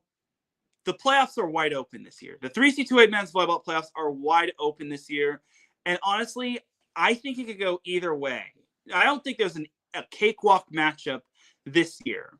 But Orange Coast Fullerton, look, OCC suffered its first loss of the season, but I doubt they're going to have another clunker match like that. If they serve and pass better, I think they'll beat Fullerton. But Fullerton is playing better ball. They're not the team that they were to start the season. Fullerton's won 7 of their last 8, and the fact that they were surging at the end of the season is a sign that Fullerton could give OCC some fits. But that being said, I think OCC advances to the state championship. Or the Final Four. For the 11th straight time, by the way. Next matchup, you got San Diego Miramar at Long Beach City. So Long Beach City is actually going to be hosting the Final Four and the state championship. That being said, this is another interesting matchup. So Miramar kind of surged at the right time late in the season, but so did Long Beach City. Long Beach City did clutch up against Santa Monica, but look, I hate to say this about Miramar, but I feel Miramar might be the odd one out. I think Long Beach City's I don't think Long Beach City's been spectacular, but I think they're way better than Miramar. That being said, Miramar does have some athletes, but I think Long Beach City is just as good. So I think Long Beach City advances to the Final Four as well. So give me Long Beach City over Miramar. And then you've got San Diego Mesa. And I'm very surprised Miramar is the five. So seating here is really interesting. So Long Beach City is the second team out of the Northern Conference, while Miramar is the third place team from the Southern Conference. But they would be classified as the 5 seed and 4 seed, which is fascinating, but whatever. Then you've got San Diego Mesa taking on Santa Barbara City. So Santa Barbara City would be classified as the 3 seed, where Mesa would be classified as the 6 seed. Pretty weird, I know. Or maybe they'd be classified. From the way it looks, it looks like Santa Barbara's the 3 seed and the Mesa's the 4 seed. But I digress. But yeah, San Diego Mesa finished 4th in the Southern Conference, while Santa Barbara City won the Northern Conference, finishing 1st. Man, San Diego Mesa, they've been up and down this year, but they've actually been surging at the right time. I think San Diego Mesa has a chance, but I just think they're too inconsistent. Santa Barbara has been playing great ball as of late. I know they just recently lost to Fullerton, but it's a long drive up there. I imagine San Diego Mesa would have to spend the night up in Santa Barbara, because that's a long drive up there from San Diego all the way to Santa Barbara. I imagine that's like a 4-hour drive at the very least.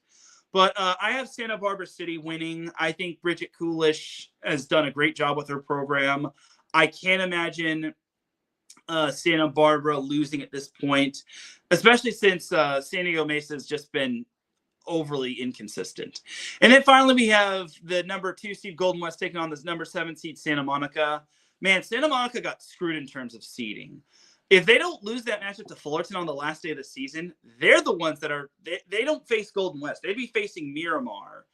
But since Santa Monica lost on the final day of the regular season, it created a 3-way tie for first place in the division. And since Long Beach City had the tiebreaker over them in Fullerton, Long Beach City got the automatic division qualifier, while Santa Monica, unfortunately, sadly got the 3 spot. And they drew probably the worst possible. Okay, this is actually a very good match. This is probably the best matchup of the first round. Golden West, Santa Monica. Santa Monica has some good middles, and they've got a lot of talent. But Golden West, I think, has the formula for success. I think losing that matchup to a San Diego Mesa and San Diego Miramar were kind of the best things for them. That said, this one's going to be a tough one. If Golden West thinks this is going to be a cakewalk, they have another thing coming. I think this one could go either way, and I think this is the match that goes 5. But I think Golden West emerges victorious. They're the reigning state champs. I can't imagine Golden West losing. I think Golden West is definitely the better team, and I think Golden West pulls off a 5-setter over Santa Monica. But they could also lose this one in 5, so we shall see. But that'll do it for the 3C2A men's volleyball. Knowing my luck, I'm only going to get like 1 right. But I could also get all 4 right. But I have OCC, Long Beach, Santa Barbara, and Golden West advancing. So there you go. All right, but that's that for the 3C2A men's volleyball. Closing off the show, we've got high school boys volleyball. So it was a quiet week last week, as the only thing that really happened notably was Miracosta winning the Clash of the Titans tournament in Hawaii. One of their notable wins was against Huntington Beach, which they are 2-0 against. I can't imagine Miracosta not being a top 2 seed. The only way I don't see them being a top 2 seed is if Huntington Beach beats Loyola next Wednesday, and then next Monday, Miracosta loses to Redondo Union a second time, and then they get pushed back in terms of the seedings. But Miracosta is in control of its destiny. I imagine Miracosta they're in control of their destiny. And I think this week is the Redondo tournament, just because Loyola, I think, plays in that tournament. They've only played in one tournament, and that was the Best of the West tournament. But this week, I think, is the Redondo tournament. I highly doubt they're going to have the Redondo tournament on the last week of the regular season. But this is going to be that tournament's going to determine a lot. I imagine, and also Huntington Beach this week has a chance to lock up the Sunset League title. They play Newport Harbor on Wednesday, which, fun fact, I'm actually going to be broadcasting that matchup. So I'll hopefully be doing my best Paul Sunderland impersonation. Well, not impersonation, but you know what I mean. Play-by-play. But yeah, Huntington Beach could lock up the Sunset League title if they beat Newport Harbor and Marina. They should win at least one of the two. The Newport Harbor one, I think, is going to be their toughest one, but we shall see. But the regular season is winding down in terms of California, and CIF Southern Section playoffs and CIF playoffs altogether are going to start soon. So that'll do it for the high school boys volleyball scene. Not a lot, but I also should mention before I end off the show, Ottawa of Arizona, ranked number 11 in the NAIA, upset number 1 Masters University, which snapped the Masters 46 match win streak, which was huge. So big shout out to the Ottawa of Arizona Spirit on their big win. And also the NCAA Division III men's volleyball tournament bracket got released today. So that's going to be happening pretty soon. So expect some coverage on that soon. But that'll do it for this week's episode of Set Point. I know I nearly went 2 hours again, but it is what it is. There's a lot of volleyball happening. I got to cover it. So I will see you all hopefully on Thursday at the League One Volleyball Championship. If not, you'll see me at USC on Thursday. But until then, have a great week. Enjoy all the volleyball action, and I will see you soon. Peace!